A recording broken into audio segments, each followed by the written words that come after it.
هاي جايز، شلونكم؟ طبعا اليوم في كيكس دي دزت ايميل في نص الليل. هذا الايميل يا اصدقائي راح يتعلق عن التحديث القادم بعد ما راح ينتهي تحديث النيزك. بس قبل لا نبلش بالايميل لا تنسون تشتركون بالقناة وتفعلون زر الجرس وشاركوا الفيديو مع اصدقائكم ويلا نبلش. ويا اصدقائي طبعا اول شي بالايميل قالت جوسو جيل انه هل انتو تخافون من الظلام، يعني انتو كتبولي تخافون من الظلام او لا.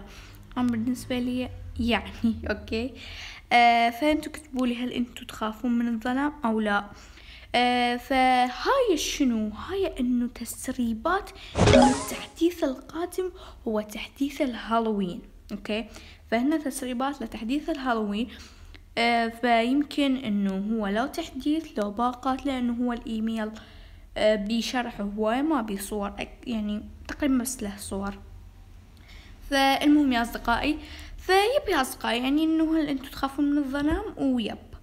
وطبعا اول صورة ويانا اللي هو PKXD راح تضيف سيارة جديدة.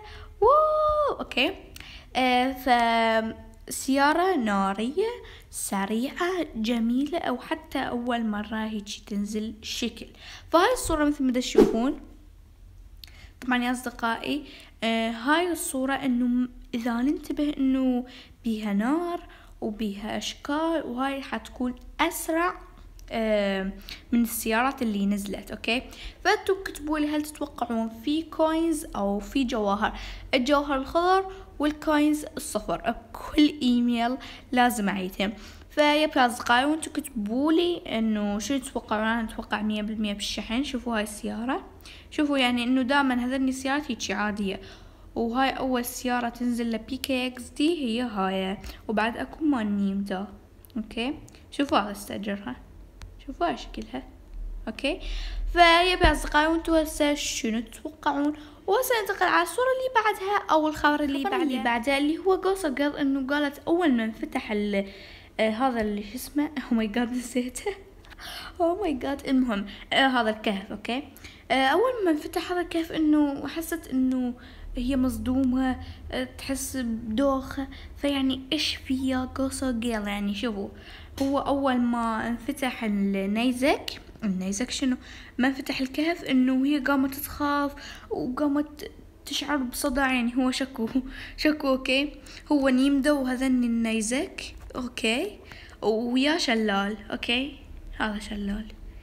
فيعني شنو هو اللي تصدع يا قاص جيل؟ اوكي، فالمهم يا اصدقائي انه هي قالت قامت تشعر بصداع، وايضا انه تقول انه هذني دا يسرقون النيزك.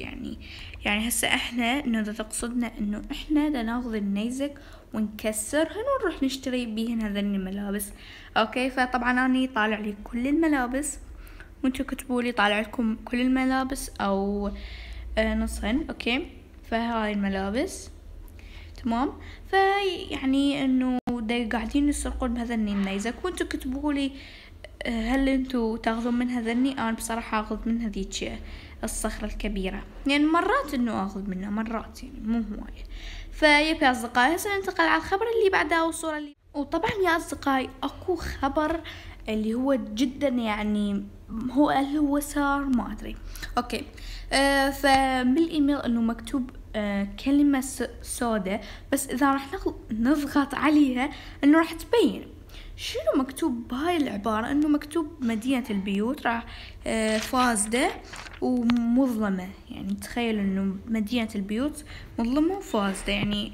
فهل تتوقعون انه هذا تسريب على تحديث الهالوين القادم اللي هو يصادف يمكن 15 اوكي بشهر 10؟ فيعني انه مبدئيا انه اصلا كلش واضحة انه تحديث الهالوين. فمظلم، يعني انه هاي جزيرة البيوت او ماي جاد مال تبع البيوت انه راح تكون مظلمة. فانتو شو تتوقعون يا ترى؟ يعني هل راح تكون مظلمة او لا؟ وهسه ننتقل على الخبر اللي بعده او الصورة اللي بعدها. طبعا هو نص الايميل عن الشرح والماكو يعني كله شرح. فالمهم هسه ننتقل على الشرح اللي بعده. اوكي يا اصدقائي، وطبعا الخبر اللي بعده اللي هو راح يتعلق بفلكر شوية. اوكي، فبيكا اكس دي انه همينه او Gossip Girl انه حاطين همينه شنو عبارة باللون الاسود. اوكي، فاذا نضغط عليها انه راح تطلع عبارة. اوكي، فشنو مكتوب؟ انه مكتوب ماذا بسبب فلكر ما قبل تحديث الهالوين بسبب فلكر وسيفه. يعني ايش علق فلكر والسيف مالته بالتحديث الهالوين؟ فانه يقولون هل بسببه، يعني انه قبل تحديث الهالوين بسبب فلكر وسيف مالته انه دمر المدينة وسوى اشكال ولعب طوبة بالمدينة. اوكي، فانه هو مجرد اوكي سيف عادي ما بي شي، يعني هو مجرد سيف وخلاص يدوسون عليه. اوكي، شوفوا هذا، حتى شوفوا انه بخليه مميز لونه اصفر. اوكي، وهاي بلت فلكر.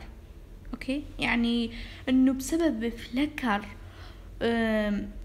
دا يسوي اشياء لتحديث الهالوين وهذني. فانتوا كتبوا لي تعليقاتكم واقراها، وانتوا كتبوا لي هم توقعاتكم شنو توقعون. فعمود اي واحد يطلع توقعه صح يمكن اطالعه بالفيديو. اوكي، فيب يا اصدقائي من ينزل التحديث. فوصل على الشرح اللي بعده، ماكو بعد الصورة اللي بعده، الشرح اللي بعده. أصدقائي الخبر اللي بعده اللي هو وأخيرا Gossip Girl انتبهت انه هي قاعدة تكتب كلام مظلم. يعني هو اخيرا من بعد العبارة. اوكي، فانه هي ايش قالت؟ من الذي يفعل ذلك؟ توقف، هل انت يا فلكر؟ انا اخاف من الظلام.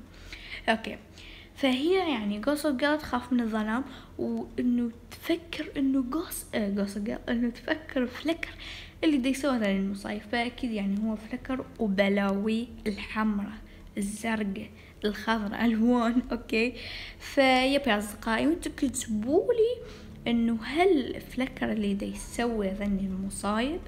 فانه Gossip Girl واخيرا انتبهت وGossip Girl تخاف من الظلام. اوكي، وسننتقل على الشرح اصدقائي. وطبعا انه Gossip Girl انه انتبهت انه، وطبعا يا اصدقائي عمود Gossip Girl تتخلص من الظلام انه شنو راح يصير، انه شنو راح ينزلون بيكا اكس دي مثل ما قلت لكم او شوفت لكم الصورة. راح ينزلون سيارة زرقاء عمود توخر شو اسمه او ماي جاد الظلام. اوكي، وهمين بيهن اضوية او فلاش عمود شنو توخر هالظلام وتشوف عادل يا Gossip Girl. اوكي، فانتوا شنو تتوقعون؟ وطبعا يا اصدقائي همينه راح يضيفون اي جديدة على اشكال هالوين اللي هو تسريب على انه التحديث القادم هو تحديث الهالوين 100%. اوكي، لانه قرب تحديث الهالوين. اوكي، فراح ينزلون اي جديدة اللي هي هاي الصورة مثل ما تشوفون، طبعا اللي هي لونها بيضاء اللي هي كيوت لطيفة جميلة. اوكي، والثاني شيء اللي لونها اسود تجنن. اوكي، الاثنين تجنن. اوكي، واللونها اسود اللي هي حتكون مخيفة ومو كيوت وشبحة. اوكي، فيب يا اصدقائي وهل انتوا تتوقعون انه هاي في جواهر او في كوينز او في شحن؟ انا اتوقع بالي انه بشحن، وانا ما اعتقد انه يكون سعرها 99 سنت، يعني يصير $. اوكي، او جزء اغلى او ارخص ان شاء الله طلع في جواهر في كوينز. مثل انه انصدمت بهاي الاي تبع شو والله ما اعرف شنو اسمها. اوكي، خلي اشوف لكم هاي انصدمت يعني انه 3000 او ما اعرف ايش قد سعرها بالضبط. اوكي، يمكن 30,000. اوكي، بس بالنسبة لي ما حبيتها، بس يعني انه لازم اشتريها لان في كوينز اكيد ما ضيع علي الفرصة. فيب يا اصدقائي، وايضا انه فلكر راح يسوي شي جديد وبلاوي زرقة جديدة. واو، هاي لازم واحد يقول لها واو، راح يسوي اشياء جديدة. اوكي، اللي هي هاي الصورة مثل ما تشوفون هاي طبعا يا أصدقائي إنه حجر أو النيزك قاعد يسوي فد شي جديد، فانتوا كتبولي شنو تتوقعون هذا الشي، إنه حجر وبأشياء وبنفس الوقت يعني فلكر بلاوي الزرقاء تعرفون. ويا أصدقائي وبس والله هذا كل شي بالإيميل. أتمنى عجبكم، لا تنسون تشتركون بالقناة وتفعلون زر الجرس وشاركوا الفيديو مع أصدقائكم حتى تكبر القناة أكثر وأكثر ونوصل ل 800 مشترك، وعمود أسوي لكم حفلة مرة كبيرة أوكي إذا وصلنا 800 مشترك. وبس والله أشوفكم بالفيديو الجاي، باي باي.